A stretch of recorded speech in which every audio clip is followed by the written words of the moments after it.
जय हिंद साथियों, स्वागत है आपका सेल्फ स्टडी क्लासेस ऐप में। साथियों, स्टार्ट हो चुका है आज का ये सेशन। सभी लोग वीडियो को लाइक कर देंगे, वीडियो को आपको शेयर भी करना है और यहाँ पर दोस्तों आपको बताना है कि यह कौन सा सर्वनाम है। नीचे दिए गए विकल्पों में से सही बताना है। आपको यहाँ पर यह दिख रहा होगा ए। अब बताना है कि जो यह है ये निजवाचक है, पुरुषवाचक है, निश्चयवाचक है या फिर संबंधवाचक है। तो आपको कमेंट में लिखना है फटाक से यह कौन सा सर्वनाम होता है। तो जल्दी से जिससे बन रहा है वो कमेंट में लिखते जाएं, वीडियो को लाइक कर दें अपने मित्रों तक। और आपने जो उत्तर का चयन किया है वो उत्तर है दोस्तों निश्चयवाचक, यानी कि आपका उत्तर चला जाता है सी की तरफ। ठीक है, यह क्या हो जाएगा, निश्चयवाचक सर्वनाम होता है। ठीक है, सी नंबर आपका बिल्कुल सही होता है। अब यहाँ पर दोस्तों हम देखेंगे, यहाँ पर आता है कि यह जो है ये क्या है, यह निश्चयवाचक सर्वनाम है। ठीक है, आप निजवाचक सर्वनाम है, मैं तुम ये क्या है, पुरुषवाचक सर्वनाम है, सो जो सो ये संबंधवाचक सर्वनाम है। तो आपसे अगर कभी पूछा जाए कि आप किस प्रकार का सर्वनाम है, निजवाचक है ना, मैं तुम पुरुषवाचक, इस प्रकार से दोस्तों आपके सर्वनाम पूछे जाते हैं। अब यहाँ पर आते हैं दोस्तों, निम्न में से कौन सा सर्वनाम पद है, चिन्हित कीजिए। सर्वनाम पद बताना है आपको, राधा, वह, सुंदर या फिर विभीषण। दोस्तों अपन ने कई बार पढ़े हैं कि संज्ञा के स्थान पर प्रयुक्त होने वाले शब्दों को सर्वनाम कहते हैं। तो संज्ञा के स्थान पर कौन सा ऐसा शब्द है जो प्रयुक्त होता है। तो यहाँ पर आपको उत्तर चयन करना है 4 विकल्प में और आपका राइट आंसर हो जाएगा दोस्तों कौन सा, वह जो है ये क्या हो जाएगा आपका, ये सर्वनाम पद है, यानी कि उत्तर आपका बी नंबर बिल्कुल सही हो जाएगा। ठीक है, दिए गए शब्दों में वह जो है ये दोस्तों क्या है, सर्वनाम है, जबकि राधा और विभीषण दोनों क्या हैं, ये व्यक्तिवाचक संज्ञा है, तथा सुंदर क्या है, ये विशेषण शब्द है। ठीक है, अगला क्वेश्चन है दोस्तों, को किस कारक की विभक्ति है, निम्न में से सही विकल्प का चयन कीजिए। को के बारे में बताना है, संबंध कारक की है, अपादान की है, कर्ता कारक या फिर कर्म कारक। 4 विकल्प हैं, को के बारे में बताना है किस प्रकार की विभक्ति है और आपको दोस्तों कमेंट में जरूर लिखना है, तब आपका बिल्कुल सही आंसर हो जाएगा यहाँ पर कि ये होता है दोस्तों कर्म को। अपन पढ़ते ना कर्म को। ठीक है, तो को जो है ये कर्म कारक की विभक्ति है, जबकि का, की, के, रा, री, रे ये क्या होते हैं दोस्तों, ये संबंध कारक विभक्ति होती है। का, की, के, रा, री, रे है ना। और दोस्तों इनको अपन को याद रख लेना है। और से जो है अलग होने के अर्थ में प्रयोग अगर होता है तो यहाँ पर अपादान कारक की विभक्ति है एवं ने कर्ता कारक की विभक्ति है। ठीक है, ये तो आपका क्लियर है। अगला क्वेश्चन यहाँ हम देखते हैं कि हिंदी में शब्दों का लिंग निर्धारण किसके आधार पर होता है। निम्नलिखित विकल्पों में से सही विकल्प को चिन्हित अपन को करना है। हिंदी में शब्दों का लिंग निर्धारण किसके आधार पर होता है, बताइए किसके आधार पर होता है दोस्तों ये। तब यहाँ पर आपका राइट आंसर जो हो जाएगा, आपने उत्तर चयन किया है कि हिंदी में शब्दों का लिंग निर्धारण जो होता है दोस्तों, अधिकांश उत्तर आपका संज्ञा ही होगा। ठीक है, कुछ पेपर में आपने क्रिया को भी देखा होगा, यहाँ उत्तर आपका संज्ञा सही है। ठीक है, संज्ञा के आधार पर होता है। हिंदी में शब्दों के लिंग का निर्धारण संज्ञा के आधार पर होता है, जबकि विशेषण, क्रिया तथा सर्वनाम ये तीनों क्या है, संगत हैं। अब आपको बताना है कौन सर्वनाम का गुणवाचक शब्द दिए गए विकल्पों में से चिन्हित कीजिए। कौन सर्वनाम का गुणवाचक शब्द दिए गए विकल्पों में से चिन्हित करना है। कितने, कैसा, कितना या फिर किस। गुणवाचक शब्द बताइए, गुणवाचक शब्द कौन सा होगा, कौन सर्वनाम का गुणवाचक शब्द बताना है आपको। 4 विकल्प हैं, बढ़िया प्रश्न है और कौन सर्वनाम का पूछा गया, इसलिए आपका उत्तर हो जाएगा। अपन गुण में पूछते हैं, बोले कैसा है, अच्छा है, तो अच्छा क्या है, एक गुण है। अच्छा क्या होता है, अच्छा एक गुण होता है, तो उत्तर आपका बी नंबर बिल्कुल सही हो जाता है। कौन सर्वनाम का गुणवाचक विशेष शब्द कैसा होता है, जबकि कितने, कितना एवं किस तीनों असंगत हैं। अगला क्वेश्चन आपकी स्क्रीन पर, रहीम किस तरह की संज्ञा है, नीचे दिए गए विकल्पों में से सही विकल्प का चयन करना है। संज्ञा भी आपको बताना है, बताइए रहीम किस तरह की संज्ञा है, व्यक्तिवाचक है, भाववाचक संज्ञा है, जातिवाचक संज्ञा है या फिर समूहवाचक संज्ञा है। और 4 विकल्प हैं, रहीम किस तरह की संज्ञा आपसे पूछा गया और यहाँ पर आपको पता है कि सर रहीम तो किसी का नाम है ना, रहीम किसी का नाम है। और दोस्तों रहीम कैसी संज्ञा हो जाएगी, व्यक्तिवाचक, यानी कि उत्तर आपका एक ही तरफ चला जाता है। ए नंबर आपका बिल्कुल सही हो जाता है।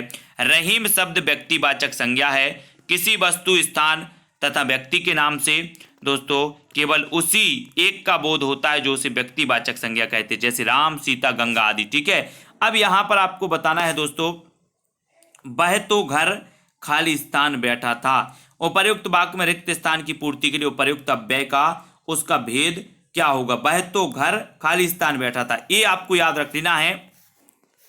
और यहां पर आ जाते हैं, घर के बाहर स्थानवाचक क्रिया विशेषण में अधिकरण कारक, के सामने समुच्चय बोधक अव्यय, या फिर के भीतर संबंध बोधक अव्यय। तो यहां पर सीधा सीधा है दोस्तों, घर के भीतर बैठा था, तो ये संबंध बोधक अव्यय हो जाएगा। ये डी नंबर आपका सही हो जाएगा। यहाँ पर इसको अपन थोड़ा सा समझ लेते हैं कि दिए गए रिक्त स्थान में संबंध बोधक अव्यय के भीतर है ना भरा जाएगा। अतः पूर्ण वाक्य इस प्रकार होगा, वह तो घर के भीतर बैठा था। शेष अन्य विकल्प क्या हो जाएंगे, त्रुटिपूर्ण हो जाएंगे। अगला क्वेश्चन आपकी स्क्रीन पर है।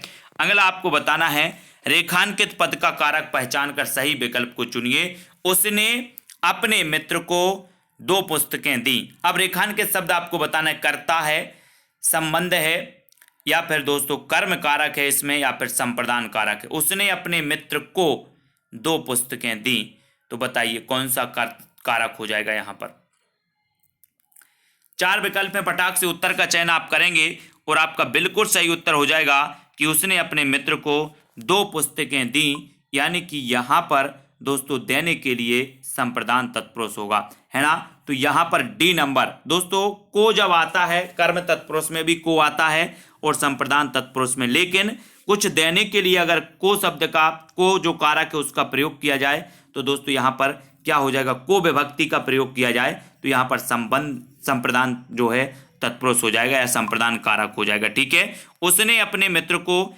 2 पुस्तकें दी, वाक्य में संप्रदान कारक है। जहां पर किसी को कुछ दिया जाता है वहां दोस्तों को विभक्ति संप्रदान का प्रयोग होता है। अतः इस वाक्य में संप्रदान कारक, शेष कारक क्या है, संगत नहीं है। संप्रदान कारक यहां पर हो जाएगा। कुछ देने के लिए अगर को विभक्ति का प्रयोग किया जाता है तो वहां क्या होता है, संप्रदान कारक होता है। इतना याद रख लेना। ठीक है, आप वहां मत जाइए, रेखांकित पद का पद परिचय क्या हो जाएगा, बताइए। आप वहां मत जाइए, ये निषेधवाचक अव्यय है, निपात है, रीतिवाचक क्रिया विशेषण है ना, या फिर स्थानवाचक क्रिया विशेषण, क्या हो जाएगा। आप वहां मत जाइए, ये किस प्रकार का दोस्तों हो जाएगा, प्रश्न क्रमांक 9 में। और आपका बिल्कुल सही है। बोले सर यहाँ पर ये निषेधवाचक वाक्य, यानी कि ये नंबर आपका बिल्कुल सही हो जाएगा। ठीक है, आप वहां मत जाइए वाक्य में रेखांकित जो शब्द है ये निषेधवाचक हो जाएगा। ठीक है, अगला क्वेश्चन है, किस वाक्य में विधेय विशेषण है। विधेय विशेषण किसमें है, सुशीला बढ़िया काम करती है, पके फल ही प्रयोग में लाने चाहिए, या फिर सभी को नीली छतरी चाहिए, या मेहुल का घर आलीशान है। किस वाक्य में विधेय विशेषण है, बताइए। 4 विकल्प हैं और 4 में से आपका चयन करना है और यहां पर आपका बिल्कुल सही हो जाएगा, मेहुल का घर आलीशान है, यानी कि आपका जो डी नंबर है, मेहुल का घर आलीशान है, ये बिल्कुल सही होगा। ठीक है, मेहुल का घर आलीशान है।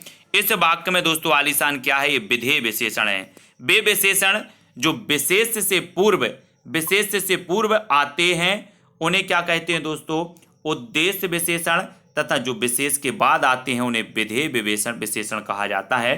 तो यहां पर क्या है, आपका विधेय विशेषण हो जाएगा। अगला क्वेश्चन है, पुरस्कार पाने वालों में कुछ हमारे विद्यालय के छात्र हैं, रेखांकित पद है, कैसा पद है, पुरस्कार पाने वाले, तो कुछ हमारे विद्यालय के छात्र हैं, बताइए संज्ञा है, क्रिया है, विशेषण है, या फिर क्रिया विशेषण है।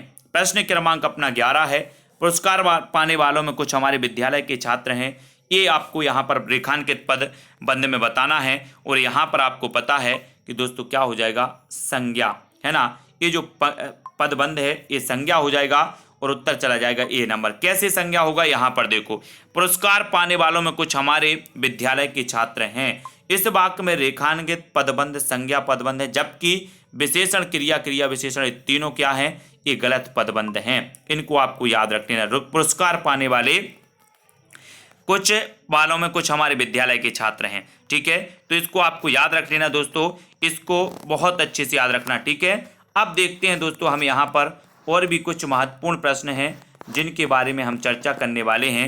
ये आपके प्रश्न हमेशा पूछे जाते हैं, है ना। ये आपका आज प्रश्न है कि उसने टेढ़ी चाल चली, वाक्य में कौन सा कारक है। नीचे दिए गए विकल्पों में से सही विकल्प की पहचान करना है अपन को। बताइए, उसने टेढ़ी चाल चली, वाक्य में कारक पहचानना है। कारक पूछा गया तो कारक में यहां पर आपका डी नंबर हो जाएगा। उसने टेढ़ी चाल चली, तो उत्तर चला जाएगा आपका डी की तरफ। डी नंबर आपका कर्ता कारक बिल्कुल सही हो जाएगा। उसने टेढ़ी चाल चली और वाक्य में कर्ता कारक है दोस्तों, और कर्ता कारक का चिन्ह क्या होता है, ने, और उसने, ठीक है, तो ये ने हो जाएगा। अगला है दोस्तों, ने किस कारक की विभक्ति है। सही विकल्प को चुनिए। कर्म कारक की है, संबंध कारक की है, कर्ता कारक, या फिर अधिकरण कारक की है। ने किस कारक की विभक्ति मानी जाती है, प्रश्न क्रमांक 13। और अपन ने अभी पढ़ा है कि बोले सर ने की बात कर रहे हो तो ने कर्ता कारक है, यानी सी नंबर आपका ने बिल्कुल सही हो जाएगा, ठीक है। ने कर्ता कारक की विभक्ति है, विभक्तियां दी हैं, इन विभक्तियों को अपन को याद रख लेना है। तो ने जो होता है दोस्तों, ने होता है, ये ने होता है कर्ता कारक की विभक्ति। को ये क्या होता है, कर्म कारक की विभक्ति, है ना। से द्वारा जो होता है ये कर्ण कारक की विभक्ति होती है, ठीक है। संप्रदान को के लिए, अब यहां पर आप बोलोगे सर संप्रदान में भी को आया, कर्म कारक में भी को आया, ठीक है। तो यहां पर संप्रदान की पहचान है कि अगर कुछ देने के आप किसी को कुछ दे रहे हैं और को विभक्ति का प्रयोग हो रहा है तो वहां पर आपका संप्रदान कारक होता है, इसको याद रख लेना, ठीक है। बाकी यहां पर आपने देखा कि दोस्तों अपादान कारक, ये भी याद रख लेना, ये भी बहुत बड़ा है दोस्तों, क्योंकि कर्ण कारक में भी से का प्रयोग होता है और अपादान कारक में भी से का प्रयोग होता है। तो से अलग होने के लिए, जैसे अपन बोलते हैं ना वृक्ष से पत्ते गिरते हैं, तो अलग होने के लिए अगर से का प्रयोग हो तो वहां का क्या होगा, अपादान कारक होगा। संबंध कारक में का, की, के, रा, री, रे, ये हो जाएंगे। अधिकरण में मैं पर हो जाएगा। संबोधन में हे, अरे, अहो हो जाएगा, ठीक है। तो ये आपके दोस्तों विभक्तियां होती हैं, कारक होते हैं, है ना। मेरी लड़की कौन है, वाक्य में कौन सा कारक है। नीचे दिए गए विकल्पों में से सही विकल्प की अपन को पहचान कर। मेरी लड़की कौन है, बताइए कौन सा कारक है, संबंध कारक है, अधिकरण कारक है, या फिर संप्रदान कारक है, या फिर कर्ता कारक है। 4 विकल्प हैं और 4 में से आपका बिल्कुल सही उत्तर क्या हो जाएगा, मेरी लड़की कौन है। तो यहां पर जो हो जाएगा दोस्तों, ये क्या हो जाएगा, ये आपका हो जाएगा दोस्तों संबंध कारक, ये संबंध कारक हो जाएगा, यानी कि ए नंबर आपका बिल्कुल सही हो जाएगा। यहां पर देखो वाक्य में संबंध कारक है, संबंध कारक की विभक्ति का, की, के, रा, री, रे होता है इस प्रकार से। तो मेरी लड़की, री आया ना, री, यहाँ पर मेरी, अपन ने रा री पढ़ा था, ये मेरी, रा, री, रे, मेरा, मेरी, है ना। तो इस प्रकार से आपने देखा, तो रा, री, रे, अगर इस प्रकार से भी आता ना रा, री, रे, तो यहाँ पर संबंधित कारक हो जाता है, ठीक है। तो यहाँ पर दोस्तों अपन ने कुछ प्रश्नों पर चर्चा की और ये प्रश्न बहुत ही इंपॉर्टेंट होते हैं, है ना। और अब हम दोस्तों कारक के बारे में पढ़ेंगे। कारक में आपका एक प्रश्न है, कर्म कारक के लिए प्रयुक्त होने वाला चिन्ह कौन सा है। तो कर्म के लिए तो आपको पता ही है कि सर को कारक होता है, ठीक है, ये तो आपको पता है। हिंदी में कुल 8 कारक होते हैं। कर्म कारक के लिए प्रयुक्त होने वाला जो चिन्ह है दोस्तों वो को होता है ना।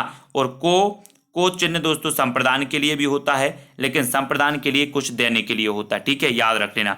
तोता डाली पर बैठा, इस वाक्य में कौन सा कारक है, करण है, संबंध है, या फिर दोस्तों अधिकरण है। पर विभक्ति, यहाँ पर पर विभक्ति का प्रयोग हुआ है, तो पर बैठा है, यानी कि दोस्तों आपका कौन सा हो जाएगा, यहाँ पर हो जाएगा आपका अधिकरण कारक। ठीक है, तो यहाँ पर दोस्तों अपन ने कुछ कारक के प्रश्न पढ़े है ना, कुछ संज्ञा से संबंधित प्रश्न पढ़े, ऐसे ही कुछ सर्वनाम के प्रश्न पढ़े। ऐसे ही दोस्तों ये वीडियो आता है, सभी लोग वीडियो को लाइक करें, अपने मित्रों तक शेयर करें और निरंतर पढ़ते रहें। कुछ अभ्यास होता है, कुछ अपन पढ़ते हैं। ठीक है, तो जितने भी हमारे साथी हैं वीडियो को लाइक जरूर करेंगे, और जिन्होंने अभी तक सेल्फ स्टडी क्लासेस का ऐप डाउनलोड नहीं किया वो सेल्फ स्टडी प्ले स्टोर में सर्च करें सेल्फ स्टडी क्लासेस और ऐप डाउनलोड कर लें। आप टीजीटी पीजीटी एग्जाम की तैयारी कर रहे हैं, आप दोस्तों मास्टर कैडर की कर रहे हैं, आप अगर दोस्तों जूनियर टेट की कर रहे हैं, तो बहुत बढ़िया तरीके से आपको सेल्फ स्टडी क्लासेस ऐप में कोर्स लॉन्च किया गया। आप कोर्स में जुड़ करके व्यवस्थित और ट्रिकी तरीके से अध्ययन कर सकते हैं। ठीक है, तो आज के इस वीडियो के लिए साथियों बस इतना ही। सभी को धन्यवाद। जय हिंद।